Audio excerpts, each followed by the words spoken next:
tatkala dilanda penyakit-penyakit semacam yang kita hadapi pada saat ini. Satu,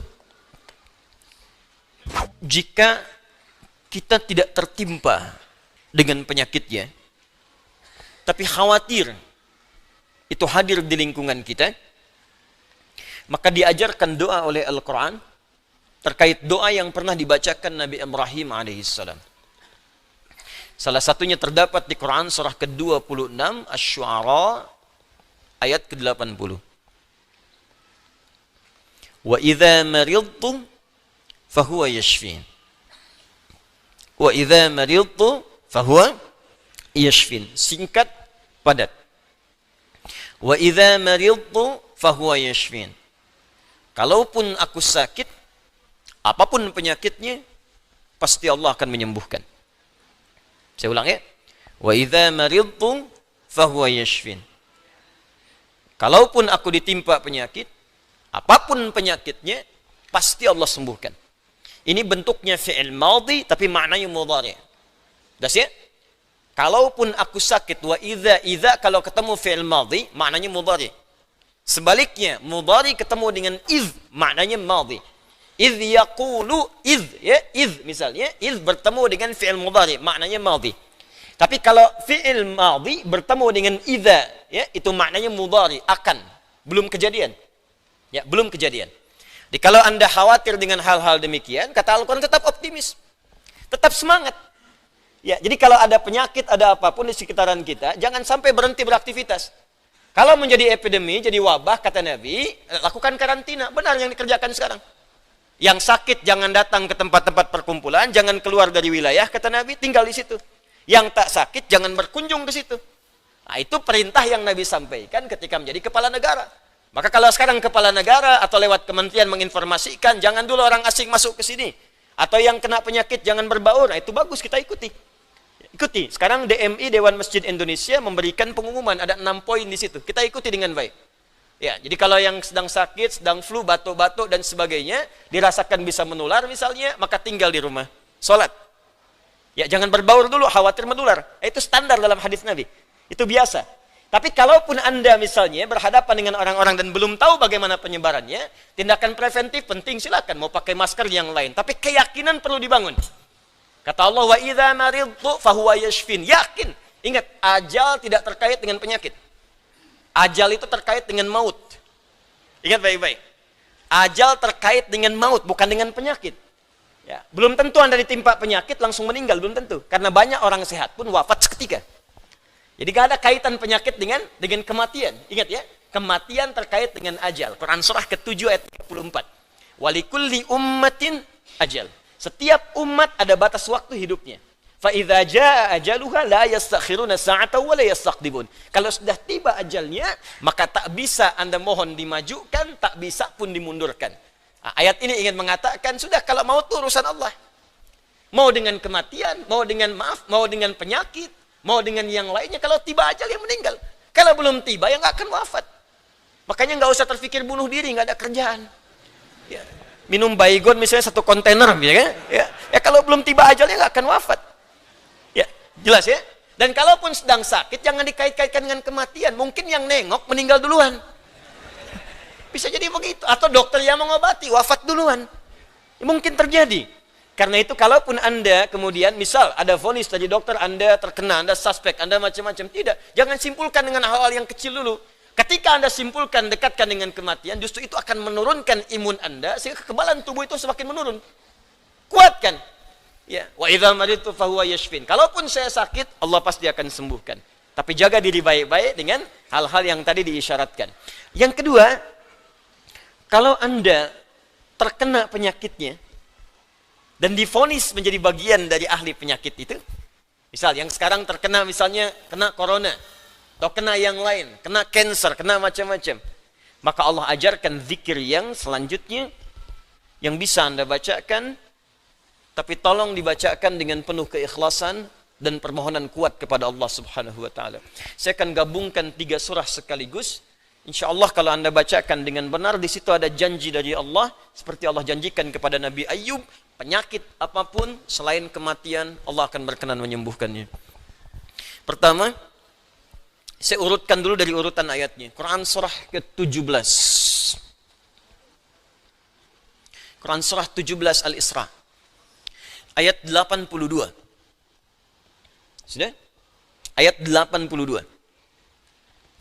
Disambungkan ke Quran surah ke-21. Al-Anbiya. Ayat 83 sampai 84. Nanti saya bacakan ayatnya. Terakhir ditutup dengan Quran surah pertama. Al-Fatihah. Ayat 1 sampai 7. Quran surah ke-17 Al-Isra. Ayat 82. Quran surah ke-21 Al-Anbiya. Ayat 83 sampai 84. Dan ditutup dengan Quran surah Al-Fatihah. Ayat 1 sampai ayat 7. Sekarang perhatikan baik-baik. Awas, ini bukan ilmu takatik ya. Ini isyarat Al-Quran. وَنُنَزِّلُ مِنَ الْقُرْآنِ مَا هُوَ شِفَاءٌ. Ini poinnya. وَرَحْمَةٌ لِلْمُؤْمِنِينَ وَلَا يَزِيدُ الظَّالِمِينَ إِلَّا خَسَارًا. وَنُنَزِّلُ مِنَ الْقُرْآنِ. Dan kami turunkan dari ayat-ayat Al-Quran itu مَا هُوَ شِفَاءٌ.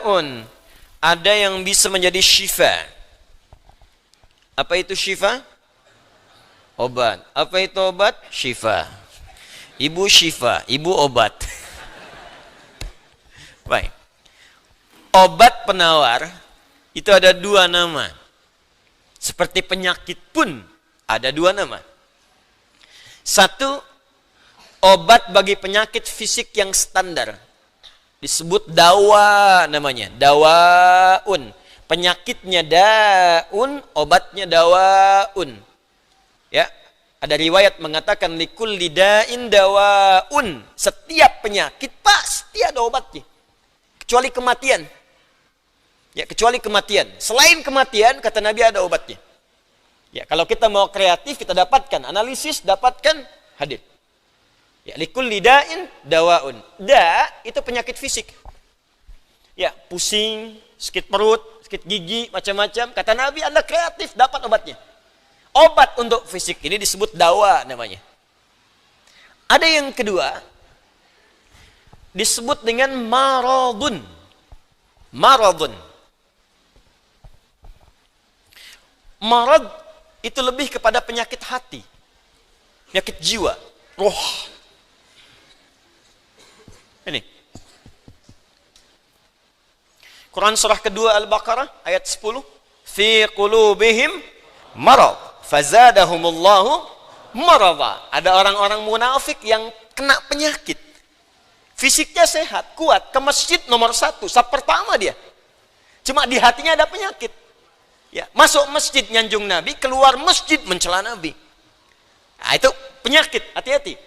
Masuk masjid, nyanjung-nyanjung, keluar mencela-cela. Di depan berkata baik, di belakang menjelek-jelekan. Ah, itu sakit. Nah, itu sakit tuh. Ya. Apa penyakitnya? Marad. Obat penyakit hati ini, maka namanya bukan dawa, tapi disebut dengan syifa. Syifa. Syifaun. Tahan, pelan-pelan. Jikalau ada orang iri hati, orang dengki, mohon maaf, orang terkena penyakit hati yang lainnya, maka obatnya tidak akan pernah ditemukan di apotek atau di rumah sakit tertentu. Silahkan Anda datang ke Kimia Farma, datang ke apotek-apotek yang Anda dapatkan di sekitaran, Century dan sebagainya. Tanyakan, ada nggak obat penyakit hati? Ada nggak obat iri hati? Ada nggak obat dengki? Nggak akan ditemukan. Kenapa? Karena mereka khusus menangani penyakit-penyakit fisikal, disebut dengan daun. Tapi kalau syifa, maka ini erat kaitannya dengan penyakit yang pertama ini, penyakit hati. Di mana ditemukannya? Kata Allah, wa nunazzilu minal Qur'an. Solusinya ada dalam Al-Quran. Maka nanti Allah turunkan beberapa amalan-amalan yang saat dikerjakan amalan itu bisa menghikis, menyembuhkan, bahkan menghilangkan penyakit-penyakit hati. Cari ayatnya. Maka Anda akan temukan kalimat-kalimat dalam Al-Quran, ayat-ayat bimbingan. Ini obat untuk menghilangkan malas. Ini obat untuk menghilangkan iri hati. Bahkan ini mencegah penyakit dengki. Kalau ada orang sekitaran dengki dengan kita, bacakan ayat ini. Turun surah Al-Falaq. Kalau ada orang munafik, bacakan surat yang ini. Kalau ada orang ini, bacakan surat yang ini. Nah, pencegahan-pencegahannya, obatnya ditemukan bagiannya di Al-Quran. Tapi syifa juga memiliki makna yang kedua. Dia adalah obat bagi penyakit fisik yang sudah sulit ditemukan obat dan penawarnya. Kalau dokter sudah mengatakan, sudah ini nggak ada obatnya, ini belum ditemukan penawarnya, maka Allah turunkan kemudian beberapa ayat dalam Al-Quran berupa zikir-zikir tertentu yang kalau dilakukan dengan benar, maka melahirkan penawar yang tidak ditemukan secara fisikal. Apa diantaranya? Yuk kita bacakan Quran surah ke-21 Al-Anbiya ayat ke-83 sampai 84. Kenal Nabi Ayub? Bagus. Ada yang kenal di sini. Baik. Bukankah ujian Nabi Ayub salah satunya kena penyakit fisik? Bukankah ujian Nabi Ayub alaihissalam salah satunya kena penyakit fisik? Ya. Pertama ujian harta, habis semua asetnya. Yang kedua ujian keluarga, wafat semua anaknya. Yang kedua ketiga ujian fisik. Ditimpa, diuji dengan penyakit, maaf, yang belum ditemukan obatnya, tidak akan pernah dirasakan orang sebelumnya, tidak dialami orang setelahnya, saking parahnya penyakitnya. Dokter mengatakan sudah nggak ada obat. Orang mengatakan secara klinis mustahil sembuh, nggak ada obatnya. Maka apa yang dikerjakan oleh Nabi Ayub alaihissalam? Ingat, ini pesan dari Al-Quran. Ada isyarat begini, ketika manusia mengatakan, makhluk mengatakan ini mustahil, itu tanda pertama dari Allah supaya langsung kita diminta untuk memohon kepada Allah subhanahu wa ta'ala. Jadi kalau ada orang mengatakan ini nggak bisa, itu langsung tanda langsung dari Allah supaya tinggalkan pendapat makhluk, minta kepada Khalik. Itu poinnya. Makanya seringkali ujian penyakit itu diantaranya mendorong kita untuk mendekat kepada Allah. Jadi kalau Anda diberikan penyakit sampai parah, nggak menyebut nama Allah juga, perlu dikasih apa lagi supaya ingat sama Allah? Jadi kalau diberikan yang paling parah, nggak sempat menyebut nama Allah juga, Anda perlu dikasih apa lagi? Karena itu seringkali ujian itu, kata Nabi, jika Allah mencintai seorang hamba, diberikan ujian supaya dekat dengan Allah. Innallaha idza ahabba 'abdan ibtala. Allah itu kalau sudah cinta dengan seorang hamba, diberikan ujian supaya ingat, nyebut. Mungkin sebentar lagi wafat, sebut nama Allah, dekatkan diri dengan Allah. Makanya, maaf ya, nikmat kesehatan itu berharga ketika sakit. Ya, syukur nikmat itu datang ketika sakit. Peningkatan ibadah hadir ketika sakit. Begitu diuji, ingat Allah. Nah, ini yang dikerjakan Nabi Ayub alaihissalam. Begitu penyakitnya sudah mulai mengganggu beliau ibadah, maka perhatikan zikirnya. Amalkan ini, bacakan dengan penuh ketulusan. Wa ayyuba, dan kami buka kisah Ayub alaihi salam, idh nada rabbahu anni massani ad-durru wa anta arhamur rahimin. Ini zikirnya. Anni massani ad-durru wa anta arhamur rahimin. Anda boleh bacakan dari sini. Ya, anni massani ad-durru wa anta arhamur rahimin. Allahumma anni massani ad-durru wa anta arhamur rahimin. Allahumma anni massani ad-durru wa anta arhamur rahimin. Dalam tahajud Anda mohon kepada Allah. Yang divonis misalnya matanya sulit sembuh, yang divonis misalnya ini penyakit gak mungkin sembuh, yang divonis cancer macam-macam, minta Allahumma anni massani yadurru wa anta arhamur rahimin. Ya Allah, penyakit ini sudah mulai mengganggu saya untuk bisa fokus ibadah kepadamu. Ini kuncinya. Jadi kalau bacakan ayat ini, arahkan ke kepentingan ibadah, jangan cuma minta sembuh. Sebab yang pengen sembuh pun banyak. Jangankan Anda, yang lain pun pengen sembuh. Apa motivasinya supaya Allah cepat sembuhkan kita? Maka dekatkan kesembuhan itu pada kepentingan ibadah. Minta, ya Allah saya pengen sholat. Berikan kesembuhan pada kaki saya untuk bisa melangkah. Ya. Ini peserta karantina Al-Quran, mungkin sebentar lagi akan datang kisahnya. Ada salah satu matanya yang gak berfungsi. Divonis gak bisa melihat. Gak bisa melihat salah satunya. Dia ikut karantina. Dia baca Quran dengan tulus, dia berdoa kepada Allah. Sekitar 2-3 hari yang lalu, tiba-tiba dia masuk kamar mandi, dapat cahaya, terbuka, melihat semua. Sekarang matanya bisa melihat normal dua-duanya. Minta, Allahumma anni masanni yadur wa anta arhamur rahimin. Sebentar.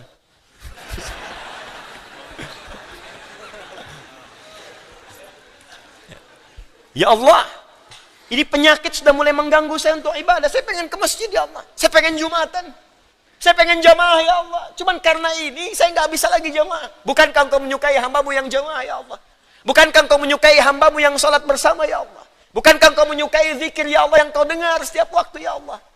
Wa anta arhamur rahimin, sedangkan engkau yang paling sayang padaku. Kalau yang paling sayang saja tidak engkau sembuhkan, lantas kepada siapa lagi aku mohon dan meminta? Kalau kepada yang paling sayang saja tidak menyembuhkan, kepada siapa lagi aku mesti meminta? Anda tahu apa jawabannya? Fastajabna lahu fakashafna ma bihi min dhurrin wa atainahu ahlahu wa mithlahu ma'ahum rahmatan min indina, ujungnya wa dzikra lil abidin. Kata Allah, kalau ada orang yang mengamalkan zikir ini seperti Ayub mengerjakannya, aku akan sembuhkan penyakitnya, hilangkan semua kesulitannya, bahkan aku kembalikan aset-aset yang dirasakan hilang. Anda biaya keluar sekian juta, puluhan juta, miliaran dibalikin oleh Allah, seperti Allah mengembalikan Ayub dan anak-anaknya plus aset-asetnya. Anaknya meninggal 12, sembuh kembali, istrinya hamil lagi. Setiap hamil, lahiran kembar, lahiran kembar. Lahiran sampai 12 kali, anak 24. Aset balik semuanya. Terakhir, bacakan surah Al-Fatihah dengan benar, karena Al-Fatihah disebut langsung juga oleh Nabi sallallahu alaihi wasallam sebagai syifa, seperti pernah kepala suku saya kisahkan di pertemuan awal, tersengat kala jengking dan medis mengatakan tidak mungkin sembuh, diruqyah kemudian dibacakan itu dan Allah berikan kesembuhan.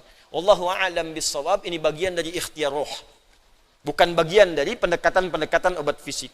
Dan semoga dengan itu Allah memberikan ketenangan, kemudahan, dan menghilangkan segala kesulitan di sekitaran kita insyaAllah.